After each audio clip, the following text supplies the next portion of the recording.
Assalamualaikum warahmatullahi wabarakatuh. Yang terhormat adik-adik sekalian dan saudara-saudara yang sangat berbahagia, kita berada di rumah asal muasalnya Setia Hati Terapi. Tapi tidak baik kalau kita tidak berbicara bagaimana kok kena Esa Terapi secara begini. Esa Terapi yang semula bernama Setia Hati Pendak Sporokot, yang kemudian berubah nama menjadi Setia Hati Pemuda Sporokot. Ini didirikan oleh beliau Bapak Arjo Utomo pada tahun 1922 dan berkembang 1924 dan sampai sekarang. Siapa Arjo Utomo? Arjo Utomo adalah seorang patriotik, seorang perintis, dinamakan oleh pemerintah sebagai seorang perintis kemerdekaan, karena hidupnya beliau di zaman penjajahan, dan beliau ini sangat kuat, sangat katakan getol sekali dalam melawan penjajah Belanda. Sampai-sampai beliau bekerja itu selalu keluar karena keaktifannya melawan penjajah, sehingga beliau ini sering keluar masuk penjara. Mau di penjara selama akan dibuang ke Dipo tidak jadi, karena sudah menjalani di penjara itu sudah ada 3 tahun. Mulai tahun 25 terus beliau itu keluar masuk penjara, sehingga latihan-latihan Esa Terapi seringkali diteruskan oleh anak didiknya yang dikatakan pada saat itu ada teman-teman sahabat-sahabatnya. Itu kejadian itu. Nah, beliau ini setahun 38 sudah menderita sakit, ibaratnya sudah nggak bisa melatih, tapi anak didiknya, sahabatnya, temannya itu sangat setia dan meneruskan pendidikan itu.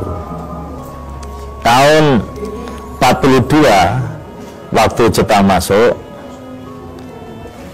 maka Esa Terapi disepakati di dalam, katakan itu musyawarah bersama-sama kadang-kadang Esa Terapi kala itu, atas usul yang namanya Suratmo Surangpati, tokoh Indonesia Muda, mengusulkan SAPSC, Esa Pemuda Sporokot, dirubah namanya menjadi Setia Hati Terapi. Esa Terapi itu mulai tahun 53 setelah tidak teguran, akhirnya menjadi organisasi persaudaraan. Jadi Esa Terapi itu bertumbuh pada paseduluran. Ini terbukti waktu saya kecil di Surabaya ada Esa Terapi dipimpin oleh Pak Darsono Arjindro. Kemudian di Mojokerto ada Esa Terapi dipimpin Pak Wedono. Di Madiun ada Esa Terapi dipimpin Pak Arjo Utomo, Pak Tomo Mangkujoyo.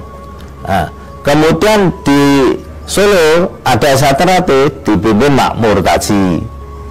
Ada di Jogja yang dipimpin oleh Pak Sayo. Ini tidak ada hitam di atas putih sebagai hitam, tapi tujuan utamanya sama, untuk didik, menjadikan manusia betul-betul tak ada masalah. Bagaimana mencapai ini? Ya, melalui pencaksilat. Kok melalui pencaksilat?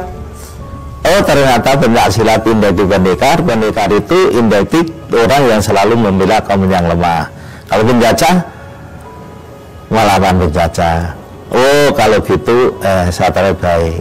Loh, terus ilmunya apa? Ilmunya mengenal jati dirinya sendiri. Karena setelah mengenal jati dirinya sendiri, kita tidak akan sulit mengenal orang lain. Karena orang mengenal jati diri berarti harus mengakui kelebihan dan kekurangannya. Berarti persaudaraan itu menjadi rangkaian antara Satrate sebagai cabang. Iya, hubungannya. Jadi saya dengan Surabaya, saya dengan Jakarta, saya merasa tidak lebih. Hanya ada rasa saling hormati. Kelebihan bagaimana? Belum tentu. Yang Jakarta itu lebih rendah. Nah, itu peguruan. Kita bukan peguruan. Kita senang. Saudara Jakarta, saudara di Bandung, lebih hebat senang. Bedanya situ. Hubungannya yang benar persaudaraan. Lalu tenggang rasa. Hormat menghormati, itu yang jadi. Pak, kembali ke rumah ini, bahwa harapan Bapak terhadap warga Setiahati ke depannya dengan apa? Adanya rumah ini, Pak. Harapan Bapak apa, Pak? Harapan saya pada saudara saya, tahu cikal bakalnya hanya seperti ini, maka rumah ini yang saja mau saya jadikan museumnya Satrate, sehingga saudara kami bisa mengaca. Lu kok iso dadi ngene, berarti ada perjuangan yang gigih bisa indah. Dan bangunan yang sekarang ada di Satrate itu tidak ada melibatkan satu orang, dua orang dan minta bantuan dari pemerintah dan enggak. Itu murni dibiayai Satrate, tapi bukan murni dibiayai oleh oknum Satrate. Enggak. Kok bisa? Nyatanya bisa. Ya alhamdulillah dulur-dulur Satrate bisa menyadari, memahami. Yang saya inginkan kerukunan, kebersamaan lillahi ta'ala kalau membantu. Itu yang ada sih. Itu bagi saya nasihat almarhum Mas Imam, sepiro gedening sangsara yang tinampa amung dadi coba. Semua keungsaran pasti ada cobaan-cobaan.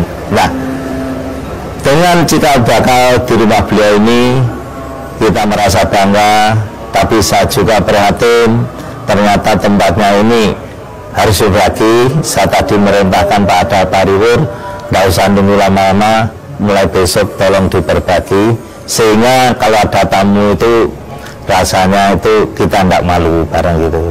Nah, itulah sekelumit sejarah Satrate.